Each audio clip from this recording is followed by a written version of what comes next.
ఆపలేరు. Nobody can stop this flow. Hallelujah. Hallelujah. అందరికీ praise lord. హల్లెలూయా. వెళ్దాం రండి. ఇర్మియా గ్రంథం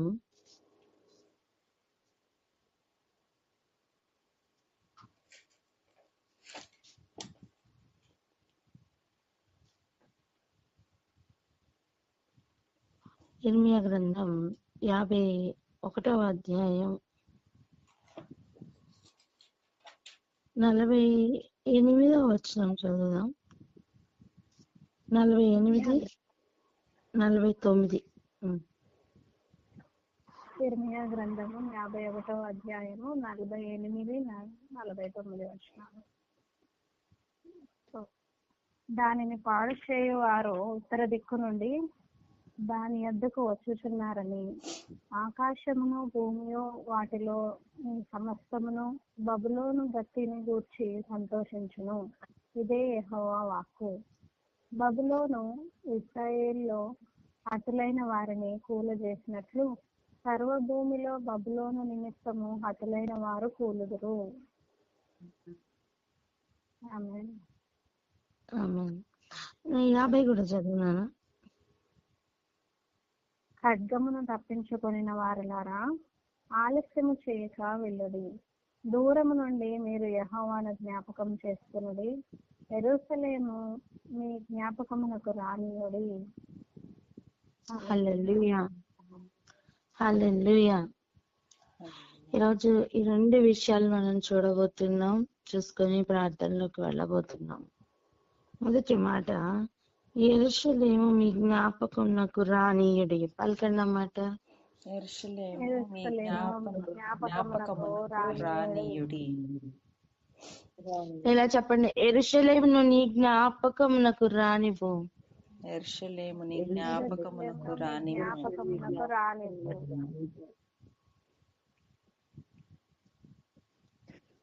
ఎంత క్లియర్ గా యెరూషలేమును జ్ఞాపకంలోకి తీసుకొని రమ్మని చెప్తున్నారు.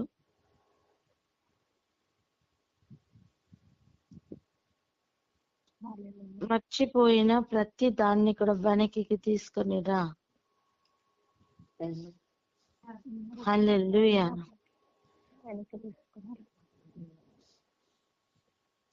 హృదయ స్థితి మార్పు పొందుతున్న సమయం, వెనక్కి మళ్ళుతున్న అనుభవం కూడా ఉంటుంది. మొదటి ప్రేమకి మళ్ళుతున్న అనుభవం ఉంటుంది.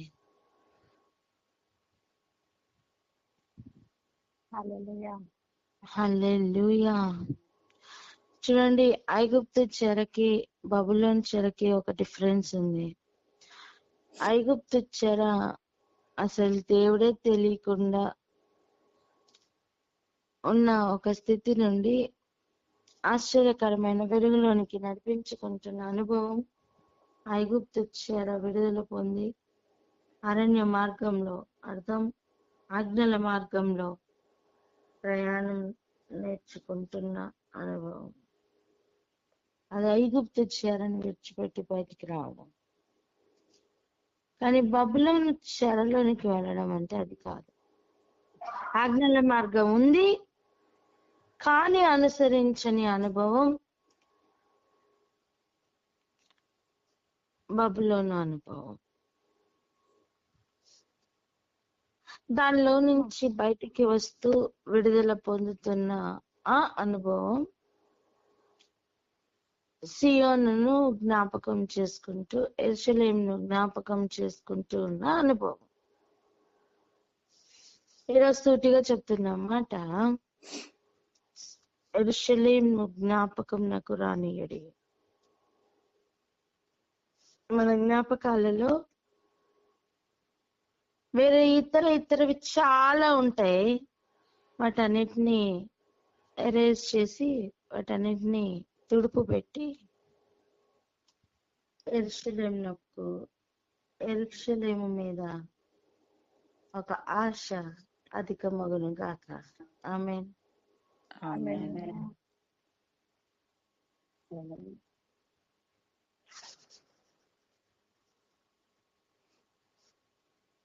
ఇప్పుడు చూడండి 48, దానిని పాడు చేయవారు ఉత్తర దిక్కు నుండి దాని వద్దకు వచ్చుచున్నారని ఆకాశమును భూమియు వాటిలోని సమస్తమును బబులోను గతిని గూర్చి సంతోషించును. ఇదే యెహోవా నాశనం బబులోని మీదకి ఏ దిక్కులో నుంచి వస్తుంది? ఇప్పుడు ఉత్తర దిక్కు. ఉత్తర దిక్కు నుండి. ఉత్తర దిక్కు నుండి. ఉత్తర చెప్పండి, దిక్కు. ఉత్తర దిక్కు నుండి. ఉత్తర దిక్కు నుండి. ఉత్తర దిక్కు నుండి.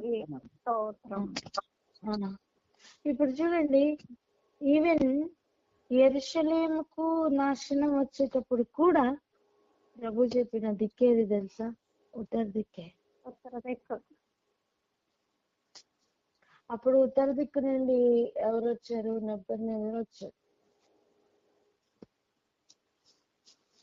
3 విడతల్లో చేసిన దండయాత్ర ఉత్తర దిక్కు నుండి వచ్చాడు. ఉత్తర దిక్కు నుండే వచ్చిన బబులోనికి ఇప్పుడు ప్రభు ఇస్తున్న హెచ్చరిక ఏంటి తెలుసా? మళ్ళా నీకు నా ఉత్తర దిక్కు నుండి నాశనం బయలుదేరుతుంది. హల్లెలూయా.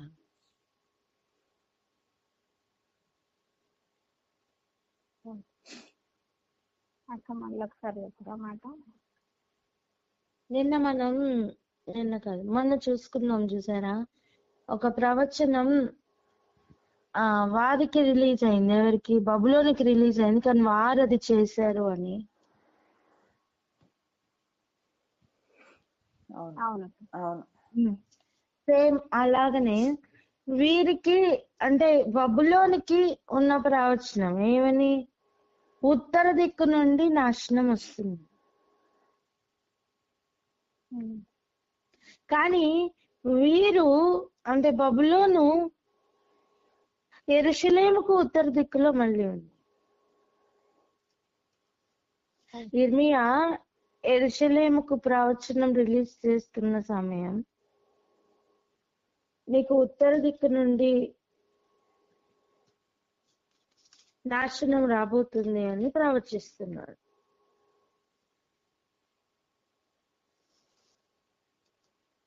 అంటే అప్పుడు వీరు యెరూషలేముకి ఉత్తర దిక్కులో ఉన్నట్లే కదా.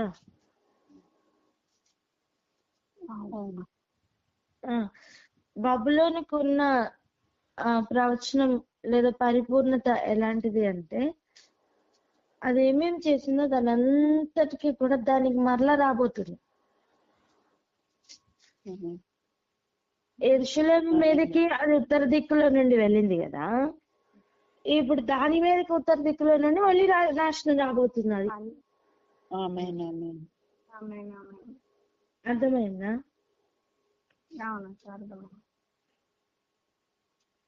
ఇది లేదా బబులోను ఏమేమి చేస్తుందో దానికి అదంతా కూడా మళ్ళీ దొరకబోతుంది. చూడండి, మనం ఏం విత్తుతాం అది కోస్తాం కదా.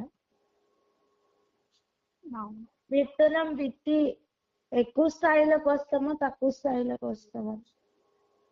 ఎక్కువ స్థాయిలో. అదే జరగబోతుంది. నాశనం కూడా ఎక్కువ స్థాయిలోనే జరగబోతుంది. ఎవరికి? బబులోనికి వచ్చే నాశనం 3 రకాలు చెప్పండి. బబులోనికి వచ్చిన నాశనం 3 రకాలు: మరణము, కరువు, దుఃఖం. ఇవన్నీ కూడా ఉత్తర దిక్కు నుంచి రాబోతున్నాయి.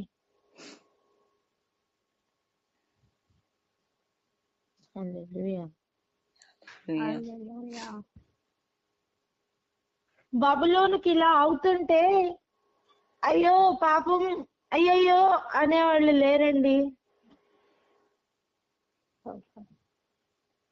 48వ వచనం ఒకసారి చదవండి, అక్కడ మాట ఉంటుంది.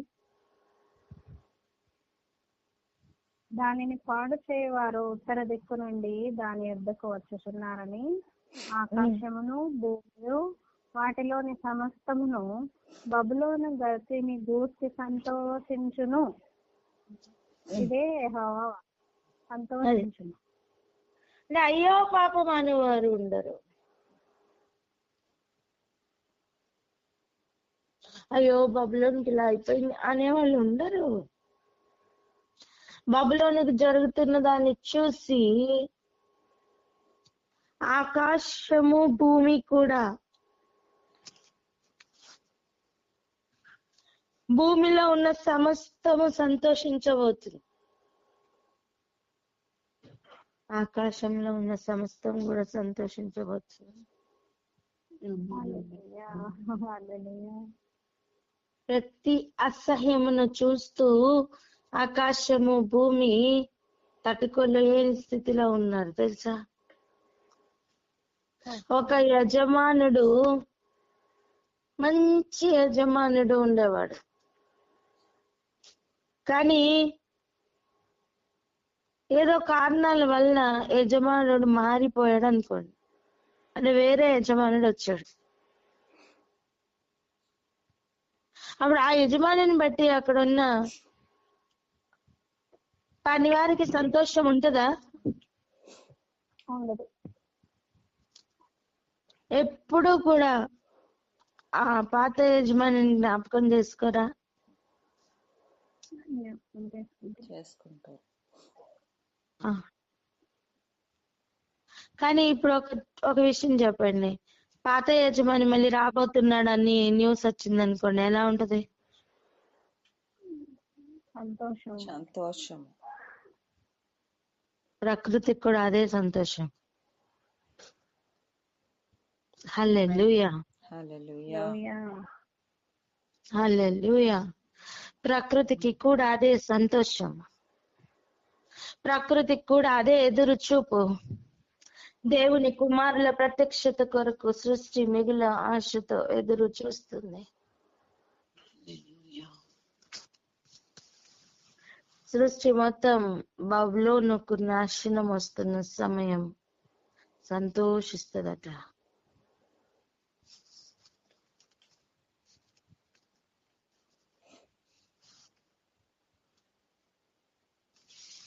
హల్లెలూయా.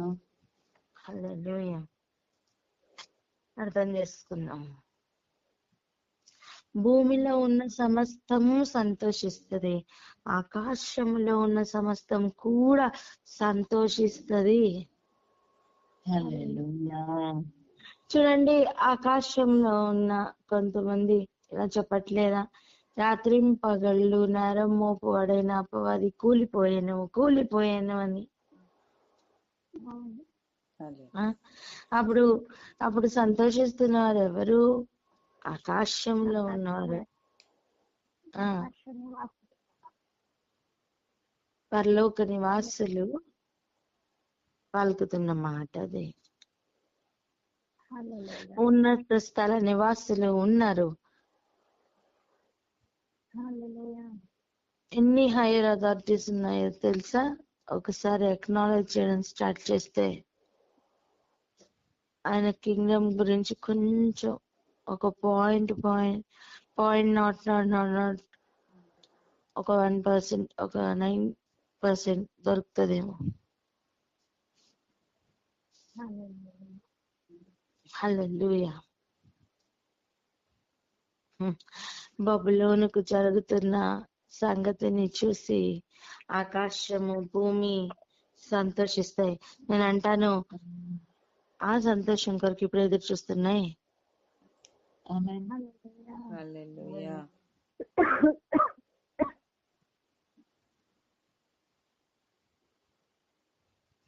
ఆ సంతోషం కొరకు ఆకాశము భూమి ఎదురు చూస్తున్నాయంటే నమ్ముతారా?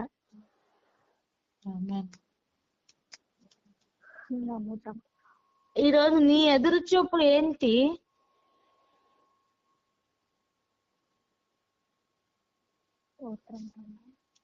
ఈరోజు నా ఎదురు చూపు ఏంటి?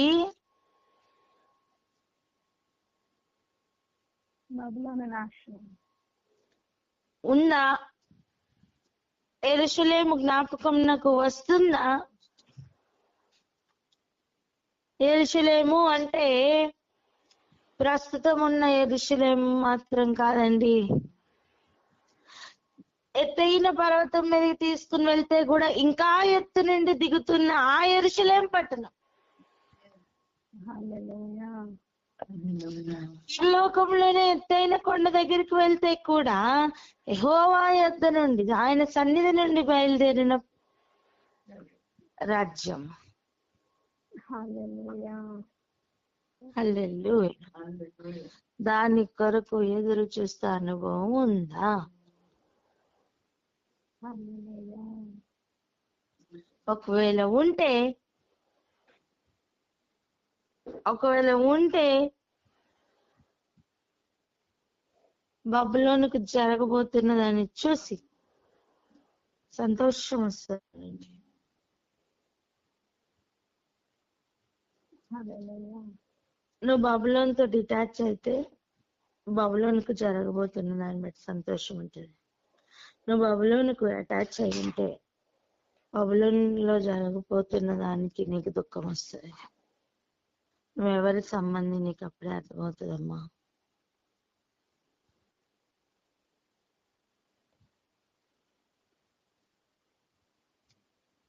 ఇంకా చూడండి,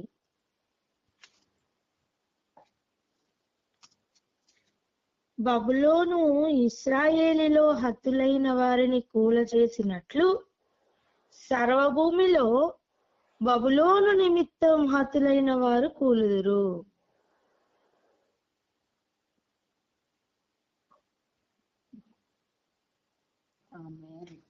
స్తోత్రం. బబులోను ఏం చేసింది ఇశ్రాయేలుకి? హల్లెలూయా. వారిని కూలినట్లు చేసింది, హతలైనట్లు. ఇప్పుడు బబులోనికి ఆ పరిస్థితి పడుతుంది. హల్లెలూయా. ఎలా ఉంటుందట?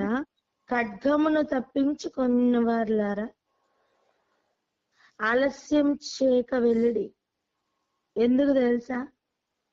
బబులోన్లో ఉండిపోయిన వారు ఖడ్గమును తప్పించుకోలేరు.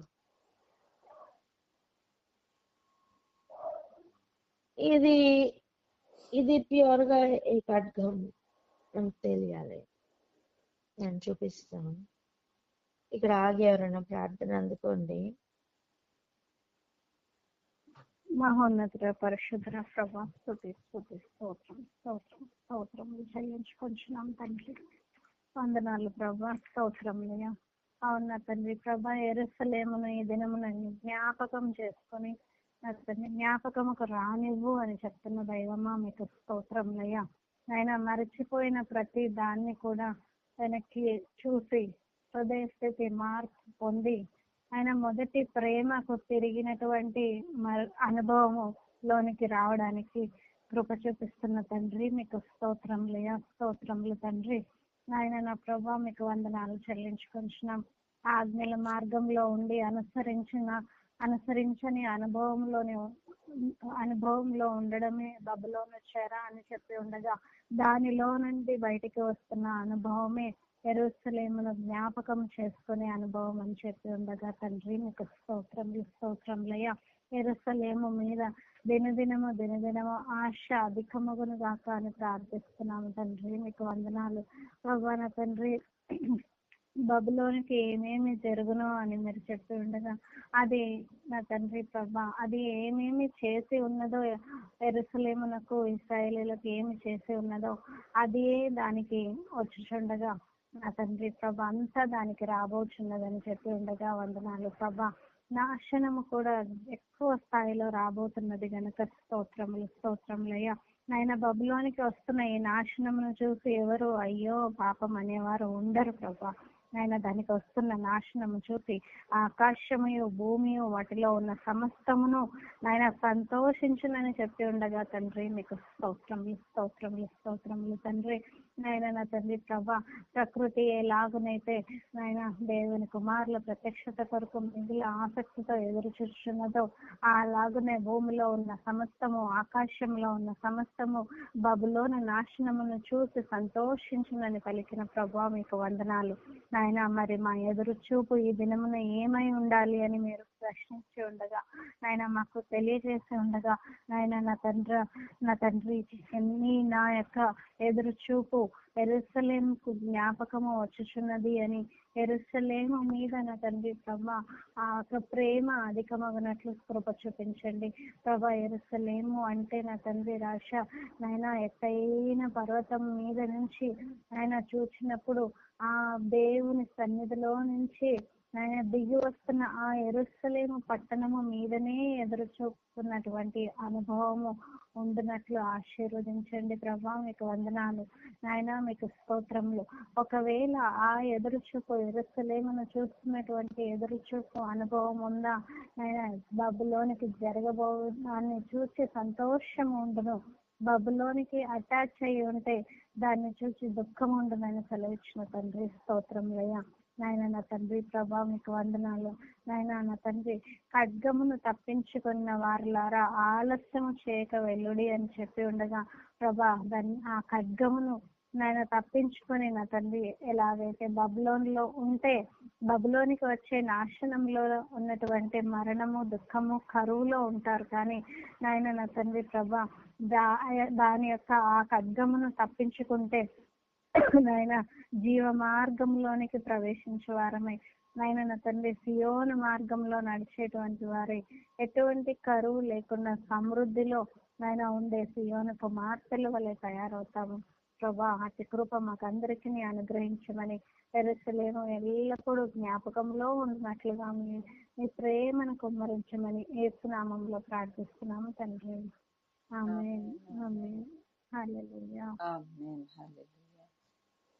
థాంక్యూ. ఇప్పుడు చదవండి ప్రకటన గ్రంథం 19వ అధ్యాయం 13వ వచనం మొదటిగా చదివి 14, 15 కూడా చదువుతాం. చదవండి 13 నుంచి 15 వరకు. ప్రకటన గ్రంథం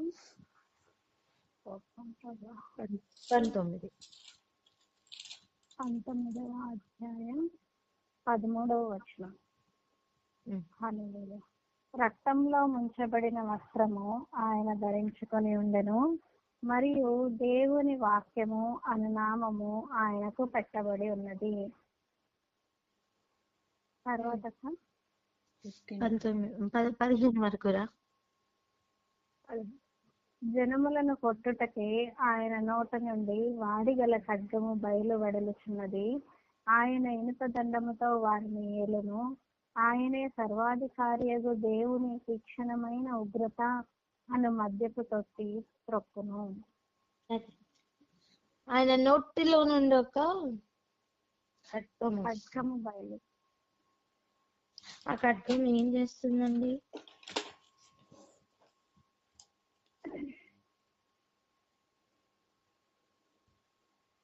జనములను కొట్టు. కానీ ఇప్పుడు వాక్యం అనే ఖడ్గం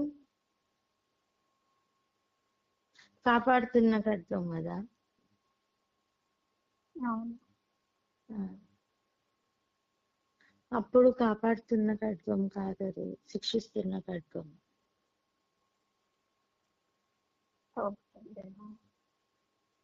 హల్లెలూయా. హల్లెలూయా. ఆయనతో యుద్ధం చేయాలని మొత్తం డార్క్ వరల్డ్ మొత్తం కలిసి వస్తున్న అనుభవం, ముందున్న అనుభవం. హల్లెలూయా.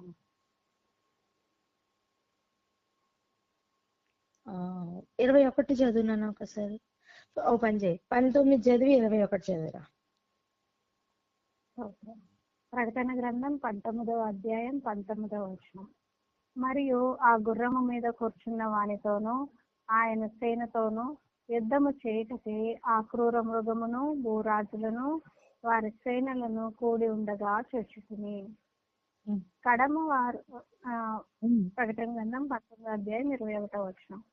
వారు గుర్రము మీద కూర్చున్న వాని నోట నుండి వచ్చిన ఖడ్గము చేత వధింపబడి వారి మాంసమును పక్షులన్నీ కడుపారా తిను. అప్పుడు బయలు వెళ్ళే ఆ ఖడ్గము ఆయన నోట నుండి వస్తున్న ఖడ్గం వధించే ఖడ్గం. హల్లెలూయా. చెప్పండి, వధించే ఖడ్గం అని. వధించే ఖడ్గం. వధించే ఖడ్గం. బబులోని మీదకి రాబోతున్న నాశనం ఉత్తర దిక్కు నుండి రాబోతుంది.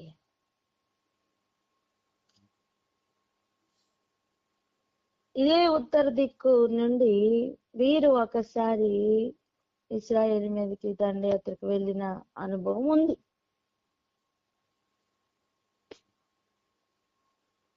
వీరు ఇశ్రాయేలుకి చేసింది కొంచెమే అయితే వీరికి దేవుడు చేయబోతున్నది చాలా ఎక్కువ. వీరు అంటున్న సమయం అక్కడ వ్యక్తులు కాదు,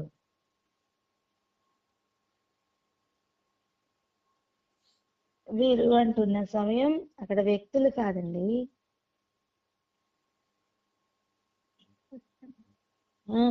శక్తులు.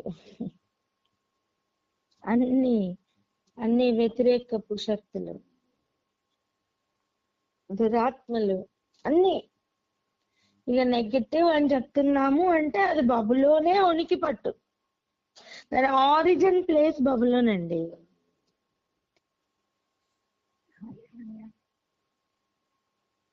చూడండి, యేసు ప్రభుని చూసి ఈయన ఎక్కడ వాడు అని చెప్పి చూస్తున్న సమయం శాస్త్రులు, పరిశీలు వీళ్ళందరూ కూడా ఈ సమాజ మందిరపు వాళ్ళు ఇదే కదా వెతుకుతారు, ఆయన అడ్రస్ కదా వెతుకుతారు, ఆయన అడ్రస్ ఎక్కడానికి కనుగొంటారు, ఈయన తల్లి తండ్రి యోసేపు మరియలు కారా, వారు మనతో ఉన్నవారు కారా అని కదా పోల్చుకుంటారు. అలా ప్రతి అసహ్యం యొక్క అడ్రస్ బబులోన్, ప్రతి అబద్ధం యొక్క అడ్రస్ బబులోన్. అటువంటి బబులోనికి దేవుడు నిర్ణయించిన ఖడ్గం అది.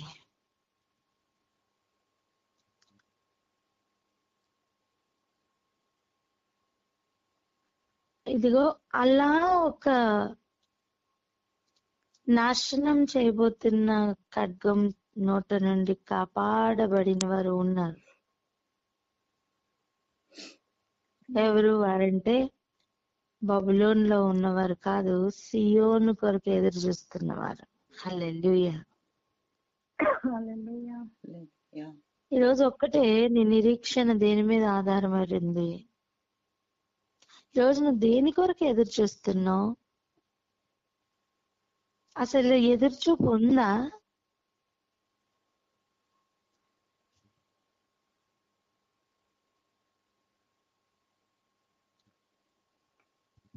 దేన్ని బట్టి అతిశయిస్తున్నావు? నిన్నటి దినాన్ని చూసుకున్నాం, దేన్ని బట్టి అతిశయించాలా? మనం దేన్ని బట్టి అతిశయిస్తున్నాం? మనం అతిశయిస్తున్నది అది ప్రభువుని బట్టి అయితే అది నిలిచి ఉంటది, ప్రభువుని బట్టి కాదా అది కూలిపోతుంది. చివరిగా ఒక విషయం, అసలు ఉత్తర దిక్కు నుండి నాశనం రావడానికి గల కారణం, ఉత్తర దిక్కులో మహాసభ ఉంటుంది. అర్థం, ఈ తీర్పు బయలుదేరుతున్నది ఆ మహాసభలో తీసుకున్న తీర్మానంను బట్టి. అది యెరూషలేమైనా బబులోనైనా తీర్పు బయలుదేరవలసింది ఉత్తర దిక్కునున్న మహాసభ నుండియే.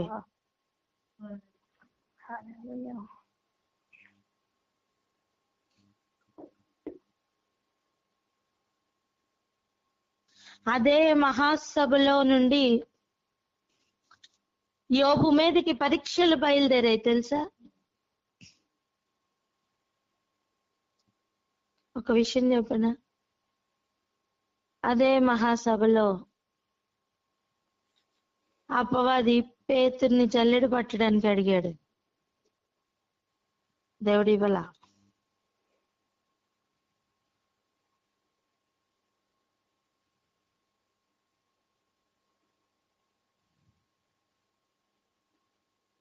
పరీక్ష వేరు, నాశనం వేరు.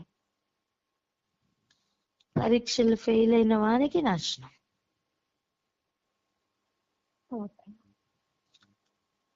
అంతే కదా, పరీక్ష వేరు, నాశనం వేరు, పనిష్మెంట్ వేరు.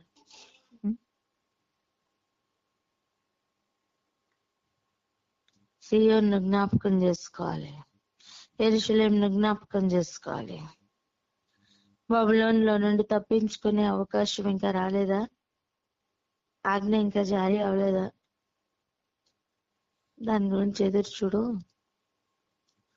ఆజ్ఞ నీ చెవులకు వినపడుతుంది. ఆజ్ఞ నీ చెవులకు వినపడుతుంది.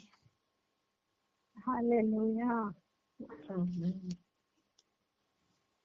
చేయవలసిన ఒకటే కార్యం, బయలుదేరు.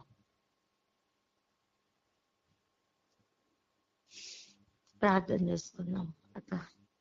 హల్లెలూయా.